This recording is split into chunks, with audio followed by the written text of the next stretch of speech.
YSRCP party కార్యాలయంలో ఆ party senior నేత బొత్స సత్యనారాయణ మాట్లాడుతున్నారు. ఇప్పుడు అలా చూద్దాం. ఈ రాష్ట్రంలో మన రాష్ట్రంలో అధికారంలో ఉన్న తెలుగుదేశం పార్టీ ప్రభుత్వం దాని మీద స్పందించకపోవడం చాలా శోచనీయం. ఈ ప్రక్రియ ద్వారా ఏదైతే చంద్రబాబు నాయుడు గారికి నాడు ఉందో వ్యవసాయం శుద్ధదండగా అనే ఆయన అభిప్రాయం ఉందో అభిప్రాయాన్ని మళ్ళీ దానికి తగ్గట్టే ఆయన ప్రవర్తన కూడా ఉన్నదనడంలో సందేహం లేదు.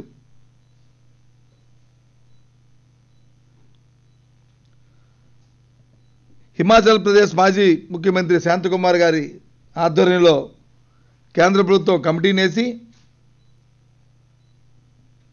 ఫుడ్ కార్పొరేషన్ ఆఫ్ ఇండియా పనితీరు మీద కార్యకలాపాల మీద కమిటీని వేసిన తర్వాత కమిటీ ఇచ్చిన రిపోర్టు ప్రకారం మరి లెవీని ఎక్కడా కూడా చేయవలసిన అవసరం లేదు, ధాన్యం సేకరించిన అవసరం లేదని వారు ఇచ్చిన రిపోర్టు ఆధారంగా ఈ నిర్ణయం తీసుకున్న నేపథ్యంలో ఈ కమిటీ కాన్స్టిట్యూట్ చేసినప్పుడుగా ఆదిలోనే మా పార్టీ నాయకులు జగన్మోహన్ రెడ్డి గారు గత మార్చి 30వ తేదీ నాడు ప్రత్యక్షంగా ప్రధానమంత్రి గారిని కలిసి, అయ్యా మీరు ఒక కమిటీని వేసినారు, కమిటీ తాలూకా బయటికి వస్తున్న విషయాలు, పత్రికల్లో వస్తున్న విషయాలు ఏంటంటే ధాన్యం సేకరణ ఆపే ప్రమాదం ఉన్నది, లెవీ ఆపు చేస్తున్నారనే ప్రమాదం ఉన్నది అని తెలుస్తుంది. ఇది చాలా ప్రమాదకరమైన పరిస్థితి, ఇది మానవ తప్పిదం అవుతుంది. సో కాబట్టి అలాంటి ప్రక్రియ చేయొద్దు అని చెప్పి వారిని అప్పుడే లేఖ ప్రత్యక్షంగా కలిసి వారి చేతులతో వారికి లేఖ ఇవ్వడం జరిగింది. తదుపరి జరిగిన శాసనసభ సమావేశాల్లో గత సంవత్సరం పంట చేతికొచ్చినప్పటికీ కూడా మద్దతు ధరకి ధాన్యం సేకరణ జరగకపోతే శాసనసభ సమావేశాల్లో ఆ రోజు మా పార్టీ ఒత్తిడి తీసుకొచ్చిన నేపథ్యంలో రాష్ట్ర ప్రభుత్వం ఐకేపీ ద్వారా కొంతవరకు సేకరించింది. కానీ అది అప్పటికే రైతులు, మధ్యవర్తులు, దళారుల చేతిలో మొత్తం ధాన్యం అంతా వెళ్ళిపోయిన నేపథ్యం, రైతులు తీవ్రంగా నష్టపోయిన పరిస్థితులు. ఇవాళ ఈ ప్రభుత్వాన్ని మేము డిమాండ్ చేస్తున్నాం, మేము అడుగుతున్నాం, మీకు రైతుల పట్ల చిత్తశుద్ధి ఉంటే, రైతుల పట్ల ప్రేమ ఉంటే, వ్యవసాయం పట్ల మీకు మక్కువ ఉంటే, ముఖ్యంగా వ్యవసాయం అనేది ఏదో ఒక కుటుంబానికి, ఆ కుటుంబానికి సంబంధించిన అంశం కాదు. ఈ రాష్ట్రంలో సుమారు 60-65% మంది ప్రజానికం వ్యవసాయ మీద ఆధారపడి జీవిస్తున్న సందర్భం. ఈ వచ్చే పంట ఆహార భద్రతే కాదు, మన జీవన ఉపాధి కూడా. కాబట్టి ఆ వ్యవసాయ రంగాన్ని మనం కాపాడుకోవాల్సిన బాధ్యత ఉంది. ముఖ్యమంత్రి గారు మీరు చేసిన నిర్ణయాల వల్ల, అనాలోచితమైన విధానాల వల్ల ఇవాళ వ్యవసాయ రంగం సంక్షోభంలో చిక్కుపడిపోయింది. రైతు వెలవెల్లాడిపోతున్నాడు. అందుకు మేము డిమాండ్ చేస్తున్నాం, ఏదైతే గత ప్రభుత్వాల్లో ఉన్న విధానం ఏదైతే ఉందో 75% లెవీని, రైతులు పండించే పంటని ప్రభుత్వం సేకరించాలి. అది కేంద్ర ప్రభుత్వం సేకరిస్తుందా, లేదు రాష్ట్ర ప్రభుత్వం చొరవ తీసుకుని సేకరిస్తారా సేకరించి రైతుని ఆదుకోవాలి. ఏదైతే మద్దతు ధర 1,450 రూపాయలు ఏదైతే పెట్టారో అది ఇప్పటికే రైతుకి సరిపోయిన పరిస్థితి కాదు. ఎందుకంటే అధికారంలో ఉన్న మీరు అధికారంలో రాకముందు స్వామినాథన్ సిఫార్సు అని చెప్పారు.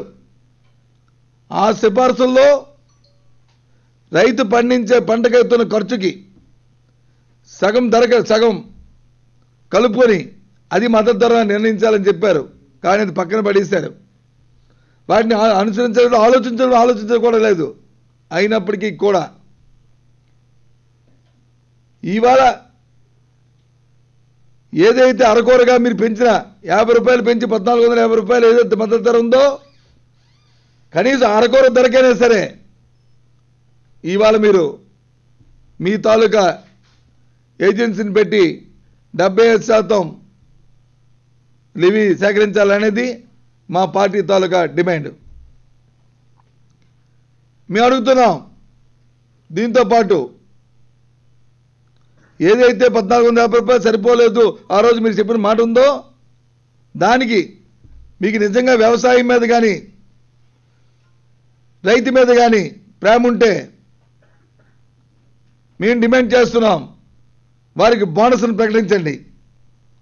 రైతు క్వింటాలకు కనీసం 200 రూపాయలు బోనస్ ఇవ్వాలని కోరుతున్నాం. ధాన్యం సేకరణ ఏ విధానాన్ని మీరు రూపొందిస్తారు, ఏ విధానాన్ని అవలంబించబోతుంది ఈ ప్రభుత్వం అనే దాన్ని ముందుగా ప్రకటించాలి.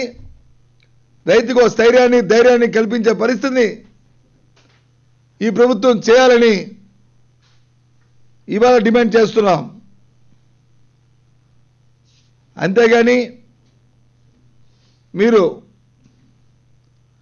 మాటలు చెప్పి ఏదైతే ఎన్నికల ముందు రైతు రుణమాఫీ అని చెప్పారో తర్వాత వచ్చి పూర్తి రుణమాఫీ అని తర్వాత వచ్చి ₹1,00,000 రూపాయలని చెప్పని లేదు రికమెండేషన్ 40,000 రూపాయలని చెప్పని లేదు 50,000 రూపాయల వరకు చేస్తామని చెప్పని ఇలా గతగతాలుగా చెప్పారో ఇవాళ దాని నుంచి బ్యాంకుల్లో రైతు అప్పుల పాలైపోయిన పరిస్థితి. గత 10 సంవత్సరాల్లో ఇప్పుడు చూసుకున్నా గత కాలంలో బ్యాంకులకు ఇచ్చిన టార్గెట్ ఏదైతే ఉందో ఆ టార్గెట్ 100% ఇస్తే ఆ 100%కి 105%, 110% పెరిగిందే తప్ప టార్గెట్కి తగ్గి కూడా ఏ సంవత్సరం కూడా రుణాలు రైతులకు మంజూరు చేయడం ఎప్పుడు ఏ సంవత్సరం కూడా జరగలే. దురదృష్టం. గత సంవత్సరం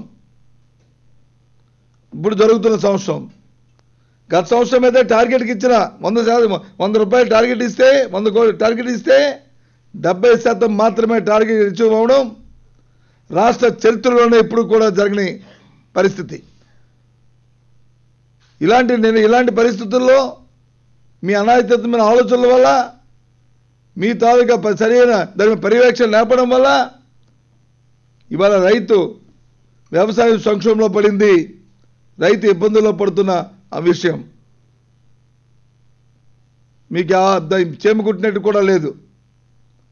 మీకు దాని మీద ఆలోచన కూడా లేదు. చక్కగా 3-4 పంటలు పడుతున్న భూములు కూడా మనకు ఎన్నో అవకాశాలు ఉన్నప్పటికీ కూడా అవకాశాలను పక్కన పెట్టి రాజధాని అని పేరు చెప్పి రియల్ ఎస్టేట్ దందా చేస్తున్న పరిస్థితి.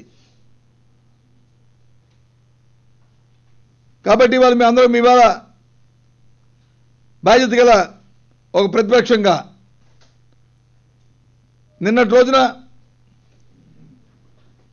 మా అధ్యక్షుడు జగన్మోహన్ రెడ్డి గారి అధ్యక్షతన పెద్దలందరం కూర్చొని చర్చించడం జరిగింది. ఏదైతే రాష్ట్రంలో ఉన్న ప్రధానమైన సమస్యలు ఏవైతే ఉన్నాయో ముఖ్యంగా ఇవాళ ప్రజలు ఇబ్బంది పడుతున్న సమస్యలు ఏవైతే ఉన్నదో ఉత్పత్తి చేస్తున్న ఉత్పత్తిదారుడు వ్యవసాయదారుడు వినియోగిస్తున్న వినియోగదారుడు వీళ్ళిద్దరూ కూడా ఇవాళ ఇబ్బందుల్లో ఉన్నారు, బాధల్లో ఉన్నారు. ఒక పక్క రైతుకి చేయూతనివ్వలేదు సరికదా, వారి అవసరాలు తీర్చే పరిస్థితులు లేకపోవడం సరికదా, వారు పండించిన పంటకి ఇవాళ గిట్టుబాటు ధర లేదు సరికదా. ఈ పరిస్థితులు చేస్తుంటే వినియోగదారుడు ఎప్పుడు కని విని ఎరిగిన రీతిలో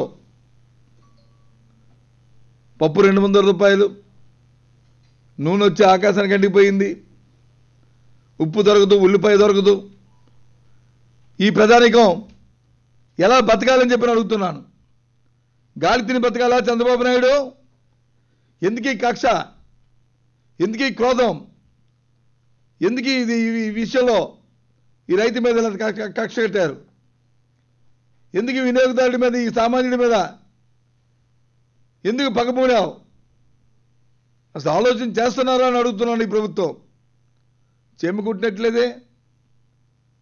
గత ప్రభుత్వాల్లో పప్పు, ఉప్పు, నూనె అన్నీ కలుపుకొని సంవత్సరాల కిందట 180, 190 రూపాయలకి ఇస్తే ఈరోజు 1 కిలో పప్పే 200 రూపాయలు కొనుక్కుంటే సామాన్యుడు ఎలా బతుకుతాడని అడుగుతున్నాం. ఏ విధంగా ముందుకెళ్తాడని అడుగుతున్నాం. పండించిన రైతుకు చూస్తుంటే బక్క చెక్కిపోయే రోజుకు ఆత్మహత్య చేసుకునే పరిస్థితి వస్తుంది. తినడానికి సామాన్యుడికి వచ్చి తిండి దొరకలేని పరిస్థితి రాష్ట్రంలో ఉంది. అందుకే ఇవాళ మా పార్టీ తరఫున ఈ ప్రభుత్వాన్ని డిమాండ్ చేస్తున్నాం. ముందుగా ఏదైతే మీరు రేపు జరిగే రైతులకు సంబంధించి లెవీలో 75% లెవీని రాష్ట్ర ప్రభుత్వమే మీ విధానం ద్వారా సేకరించాలి. ఏ విధానం ద్వారా సేకరిస్తున్నారో అది ప్రకటించాలి. ఆయా కార్యక్రమాన్ని వచ్చి ప్రకటన చేయాలి. మద్దతు ధరకు తక్కువ లేకుండా ఆ సేకరణ జరగాలి. ఎక్కడ దళారీ చోటు లేకుండా రైతుకి బోనస్ ఇవ్వాలి. దాని మీద ఇచ్చి రైతు ఆదుకోవాలని చెప్పని ఇవాళ కోరుతున్నాను. ఎందుకంటే నేను ఎందుకు బోనస్ ఎందుకు అడుగుతున్నానంటే గత ప్రభుత్వాల్లో 20 సంవత్సరాలు 2004 సంవత్సరంలో 95 నుంచి 2004 సంవత్సరంలో చూసుకుంటే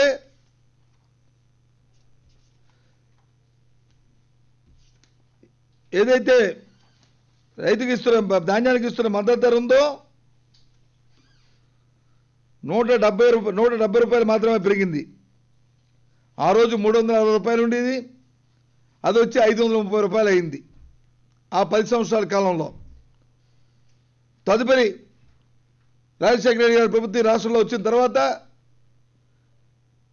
పైన కేంద్రంలో కూడా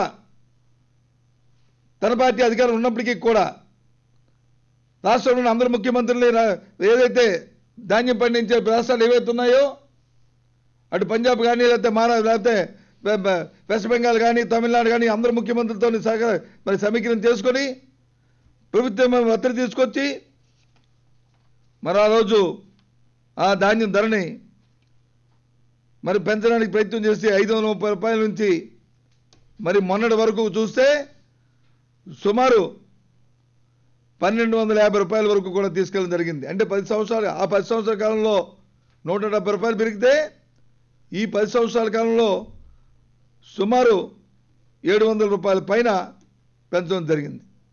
మొన్న చూస్తే 50 రూపాయలు పెంచినారు. అంటే 530 రూపాయల నుంచి 80 రూపాయల సంవత్సరానికి పెంచితే ఎంత శాతం పెరిగిందో చూడండి.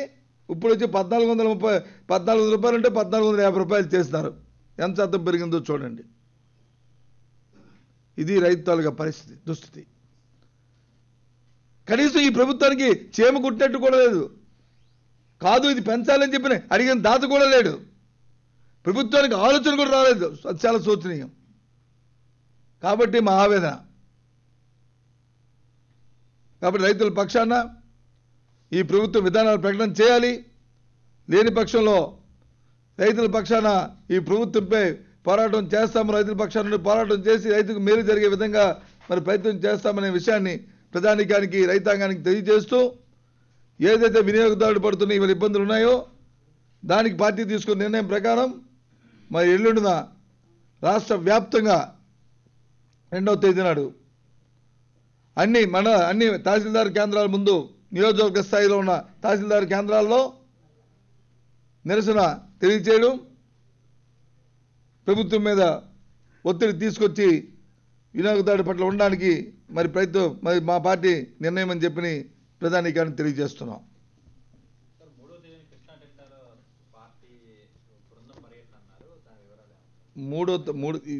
రెండవ తారీఖు ధర్నాలు జరిగిన తర్వాత రైతుల పట్ల ఎక్కడ నాట్ ఓన్లీ కృష్ణా డెల్టా కానీ అలాగే గోదావరి డెల్టాలో కానీ లేదు రాయలసీమ ప్రాంతాల్లో కరువు ప్రాంతాలన్నింటిలో కూడా వైఎస్ఆర్సీపీ పార్టీ ఆయా ప్రాంతాలకు సంబంధించి అక్కడే స్థానికంగా తేదీలు నిర్ణయించుకొని రాష్ట్రంలో ఉన్న పెద్దలు స్థానిక పెద్దలు అందరూ కలిసి అన్ని పర్యటనలు చేస్తూ అక్కడ ఉన్న కేంద్రంలో ఉన్న అధికారులను కలిసి అది మేము ఒత్తిడి తీసుకురావాలని ఇప్పటికే మా నాయకుడు మా అధ్యక్షులు జగన్మోహన్ రెడ్డి గారు నిర్ణయించారు. ఆ ప్రకారం ఆ తేదీని ఆయా జిల్లాల్లో ఆ ప్రాంతాల్లో ప్రకటన చేస్తారు.